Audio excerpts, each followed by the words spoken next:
Today we find ourselves in Rose Park at the east end of Georgetown.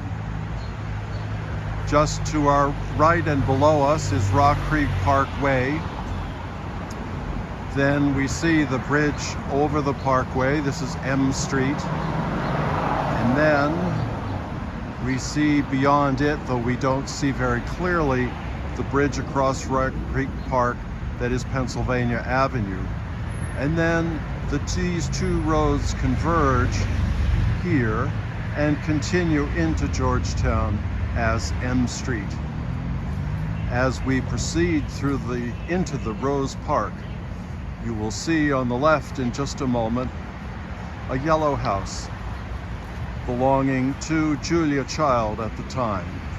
And there's a yellow plaque on the house in the London tradition saying that she lived there.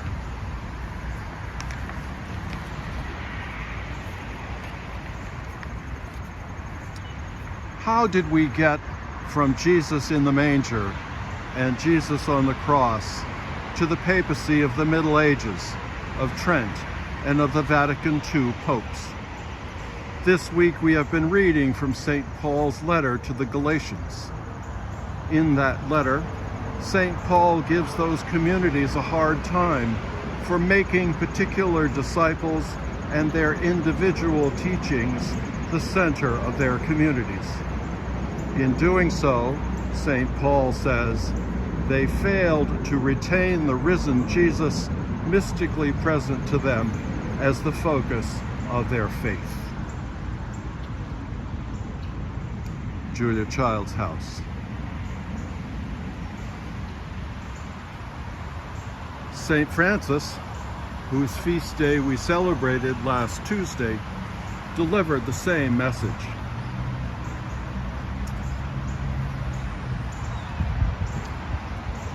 In doing so, he brushed past the status and wealth of his family's social class, the Church's increasingly abstract theology, and its increasingly hierarchical and authoritarian character, to remain mystically united with Jesus.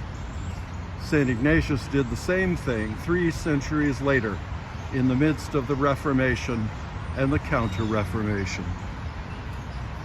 And yet papal power grew.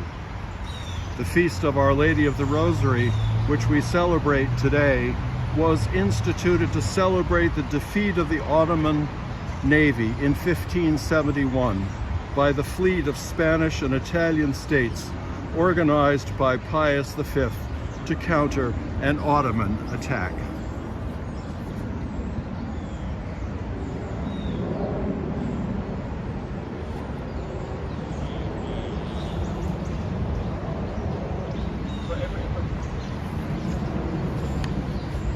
The papacy grew in power from the high Middle Ages to the late 19th century, when that power was lost.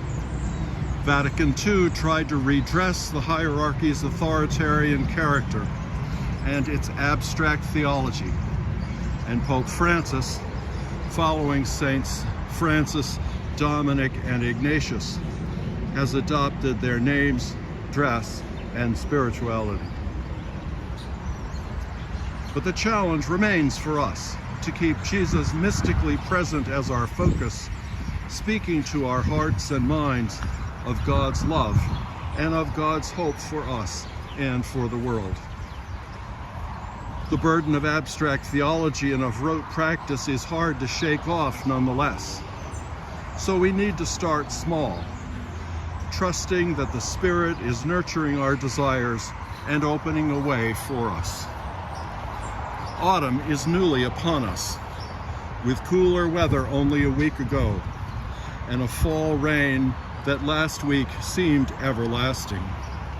So this is the moment to enjoy the last of the fall foliage. It is in this spirit, a good friend of mine has delivered 2 pumpkins from his garden to my door for my office and room. These annual relatives of winter squash stand as signs of friendship.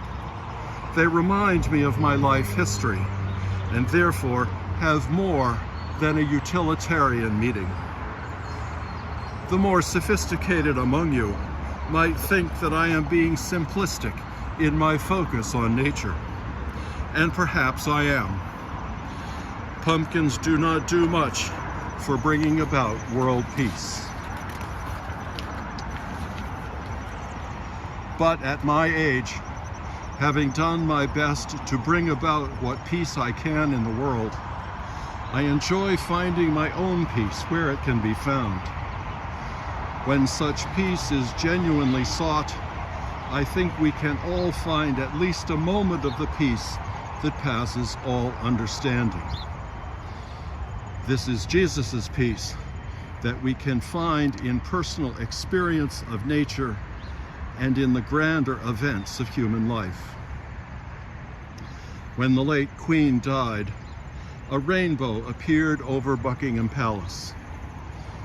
When the Catholic forces defeated the Ottoman Navy and so protected Western Europe from conquest, the people of that day saw Jesus' mother intervening on their behalf. Today, the Ukrainians are defeating the Russians. Is this God at work?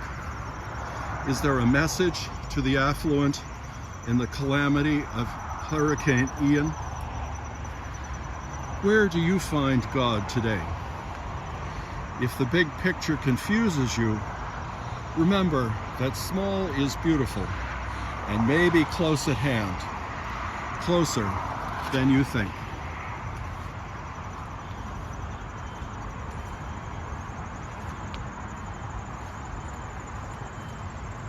Small is beautiful. Nature is beautiful. And sometimes nature outdoes us and outclasses us in its magnificence. Just take a look at this tree just ahead. Its branches bent down the hillside toward the highway. The God who created and sustains this tree in life sustains you and me, so we can have the promise of life and have it to the full.